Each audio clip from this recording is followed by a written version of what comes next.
ભાવનગર શહેરમાં જિલ્લા ગ્રામ વિકાસ એજન્સીના નિયામક જયશ્રીબેન જરુ દ્વારા એક પત્રકાર પરિષદનું આયોજન કરવામાં આવ્યું હતું।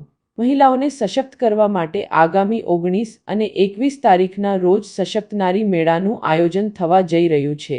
ભાવનગરના જવાહર મેદાન ખાતે આ મેળાનું આયોજન થઈ રહ્યું છે, જેને પગલે 100 જેટલા સ્ટોલ ઊભા કરવામાં આવનાર છે, જેમાં મહિલાઓના હસ્તકલા સામગ્રી અને ઉત્પાદનોના પ્રદર્શન વેચાણ થઈ શકશે। જો કે સમગ્ર માહિતી મેળાની પૂરી પડાઈ હતી। સામાજિક સશક્તિકરણ માટે જિલ્લા સ્તરીય પ્લેટફોર્મ આપવાનું તો જિલ્લા સ્તરીય પ્લેટફોર્મ એટલે કેવું પ્લેટફોર્મ? અત્યારે તો જો આપણે જે પ્લેટફોર્મ આપી રહ્યા છીએ એ અત્યારનો હાલનો આજનો તો ઉદ્દેશ અત્યારનો તો એ જ છે કે આપણે જિલ્લા સ્તરે એમને આ પ્લેટફોર્મ આપી રહ્યા છીએ કે જે ધારો કે પાલિતાણા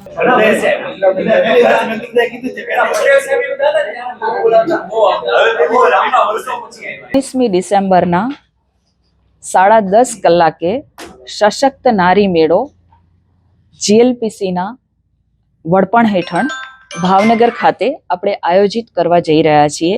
આ મેળાનું ઉદ્ઘાટન માનનીય મંત્રી શ્રી કૌશિકભાઈ વેકરિયા સાહેબના હસ્તે થશે।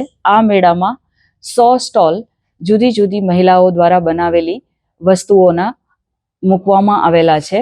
આ ઉપરાંત 26 જેટલી બહેનોએ ફૂડ સ્ટોલ માટે અરજી કરી છે।